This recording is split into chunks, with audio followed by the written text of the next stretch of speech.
गुलाम नबी आज़ाद ने बहुत बड़ा बयान दिया है और कश्मीर की एक रैली में उन्होंने ये कहा है कि अल्लाह की कसम खाकर मैं बोलता हूं कि मैं वही बात बोलूंगा जो मैं कर सकता हूं, जो हो सकती है। मैं अन्य पार्टी के नेताओं की तरह कश्मीर की जनता को झूठ बोलकर उनकी वोट लेना नहीं चाहता। और उन्होंने बोला कि जो धारा 370 की बहाली की बात पीडीपी या नेशनल कॉन्फ्रेंस या अन्य दल कर रहे हैं, मैं उस तरह का कोई वादा नहीं करूंगा क्योंकि ये झूठ है। धारा 370 दोबारा बहाल नहीं हो सकती। वाकई में गुलाम नबी आज़ाद का जैसा चरित्र माना जाता है कि वो एक राष्ट्रभक्त नेता माने जाते हैं, बेशक वो कांग्रेस में रहे, लेकिन उन्होंने कभी भी कश्मीरियों को भड़काने वाले बयान नहीं दिए। आतंकवाद का कभी भी साथ उन्होंने नहीं दिया। ये बात अलग है कि आज राहुल गांधी या कांग्रेस हमेशा ये बोलते रहते हैं कि हमारी सरकार आएगी तो हम धारा 370 को दोबारा से बहाल करेंगे। गुलाम नबी आज़ाद ने यह कारण भी बताया है कि धारा 370 बहाल करने के लिए जिस तरह से वो हटाई गई है, 2/3 बहुमत भारतीय जनता पार्टी मोदी सरकार के पास था और इसीलिए वो हटा पाए। तो बहाल करने के लिए भी 2/3 बहुमत की आवश्यकता है, जो अभी आता नहीं दिखता कि कोई भारतीय जनता पार्टी या मोदी को हटाकर वो 2/3 बहुमत हासिल कर सकता है। वाकई में गुलाम नबी आज़ाद ने बहुत ईमानदारी से ये बात स्वीकार की है, क्योंकि सारे सर्वे ये बोलते हैं कि 2024 के लोकसभा चुनाव में मोदी जी ही तीसरी बार प्रधानमंत्री बनने जा रहे हैं। और धारा 370 जो वापस बहाल की बात कर रहे हैं, उनसे कश्मीर की जनता और मेरा भी सवाल है, देश की जनता का सवाल है कि जो केवल 3 साल के लिए टेम्परेरी एक धारा लगाई गई थी, जिसके कारण कश्मीर भारत से अलग थलग रहा, ऐसा घटिया कानून क्यों लागू रखा गया? किसका षड्यंत्र था? किस योजना के तहत था? ये जरा बताएं। वहां कोई जमीन नहीं खरीद सकता, क्यों? हालांकि ऐसा कुछ राज्यों में भी लागू है, लेकिन कश्मीर में विवाह करने तक की मनाही इस कानून ने दी। दूसरा, SC, ST, OBC, इनके लिए वहां सरकारी नौकरी में कोई जगह नहीं। क्यों? वहां की पुलिस में भारत का कोई अन्य राज्य का कोई युवक नौकरी नहीं कर सकता। क्यों? यह सब व्यवस्था की गई थी जो कश्मीरियों को अलग थलग रख रही थी, और इसके कारण से जो देश विरोधी ताकतें हैं उनको कश्मीर के युवकों को भड़काने का और भटकाने का अवसर मिल रहा था। इसके कारण वहां पत्थर और बंदूक युवकों के हाथ में थमाई जा रही थी। उनको एक झूठे सपने दिखाने का काम राजनीतिक दल कर रहे थे कि कश्मीर को एक दिन हम आज़ाद कर देंगे, ना ये पाकिस्तान में मिलेगा, ना ये हिंदुस्तान में मिलेगा, एक अलग देश बन जाएगा। ये एक ऐसा सपना है कि जो कम से कम भारत के जो देशभक्त लोग हैं उनके रहते तो कामयाब होता नहीं दिखता।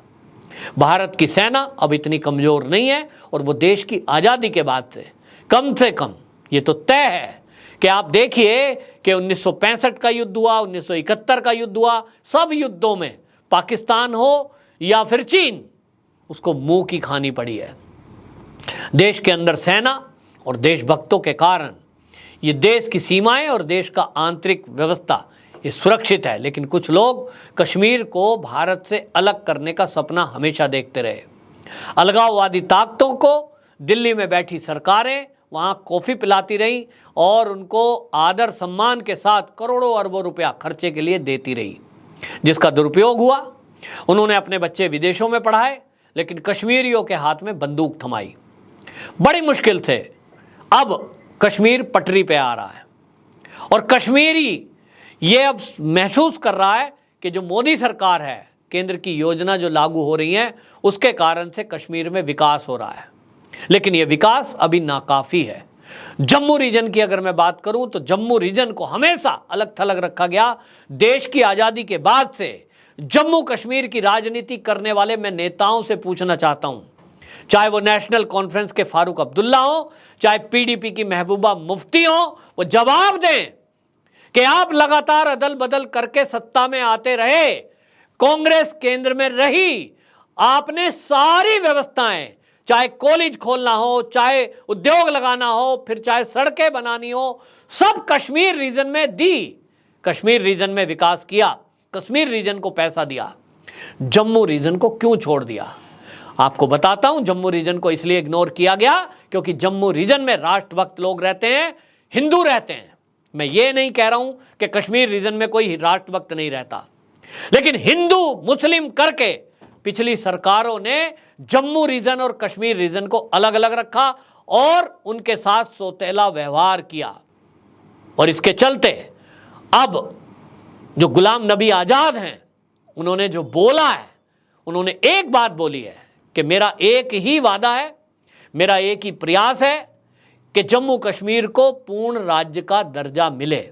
अभी वो केंद्र शासित प्रदेश है, लेकिन जब हमारी सरकार आएगी, यदि मेरी सरकार आती है, तो हम केंद्र के साथ मिलकर के इसको अलग राज्य का दर्जा दिलाने की बात करेंगे। और ये हो सकता है यदि 2/3 बहुमत से हमारे सरकार बन जाए। आपको ध्यान होगा, गुलाम नबी आजाद कांग्रेस को छोड़कर अभी हाल ही में अलग हुए और उनके साथ 70 से अधिक पुराने कांग्रेसी, उन्होंने कांग्रेस छोड़ दी है, गुलाम नबी आजाद के साथ आए हैं। अलग पार्टी के नाम की घोषणा होनी है, झंडे की घोषणा होनी है, लेकिन इतना तय माना जा रहा है कि कश्मीर में गुलाम नबी आजाद का अच्छा खासा असर होने वाला है और जम्मू रीजन में भारतीय जनता पार्टी अच्छा प्रदर्शन करेगी। दोनों मिलकर के सरकार बना सकते हैं। तो जब दोनों मिलकर के सरकार बनाएंगे तो निश्चित रूप से गुलाम नबी आजाद जो जनता से वादा कर रहे हैं उसमें सच्चाई है। और गुलाम नबी आजाद एक सच्चा इंसान है जिन्होंने बाकायदा अल्लाह की कसम खा करके जो बात बोली है उसमें बिल्कुल हकीकत दिखती है। वहीं आपको बता दूं, फारूक अब्दुल्ला और महबूबा मुफ्ती, ये दोनों वो नेता हैं जिनके रहते कश्मीर में आतंकवाद को बढ़ावा मिला और वहां विकास का कोई काम नहीं हुआ। आज जनता इस बात को समझ रही है और इसीलिए इनका कोई आधार वहां दिखाई नहीं देता। आज जब ये सभाएं करते हैं तो अलगाववादी ताकतों के सहारे भले ही ये कुछ सभाएं कर ले जाएं, लेकिन अब जब चुनाव होगा उसमें आपको नया कश्मीर दिखाई देगा। और जरूरत है कि ऐसे नेताओं को जम्मू और कश्मीर के लोग एक्सपोज करें जिन्होंने अपने बच्चों को तो विदेश में पढ़ाया, लेकिन जम्मू और कश्मीर के बच्चों के लिए कुछ नहीं किया। और कश्मीर में तो स्पेशली उन लोगों ने पथराव और बंदूकबाजी ये सब को बढ़ावा दिया, जो कि बहुत खतरनाक है। फिलहाल ये कहा जा सकता है कि गुलाम नबी आजाद ने जो बात बोली है वो दिल से बोली है और एक लोकप्रिय नेता के रूप में वो उभर कर सामने आ रहे हैं। कश्मीर की रैलियों में जो भीड़ गुलाम नबी आजाद के लिए उमड़ रही है, ये बताती है कि गुलाम नबी आजाद का बहुत अच्छा आधार कश्मीर के अंदर होने वाला है। आने वाले चुनाव में गुलाम नबी आजाद और भारतीय जनता पार्टी की गठबंधन की सरकार बनने की संभावना दिखाई देती है। वंदे मातरम।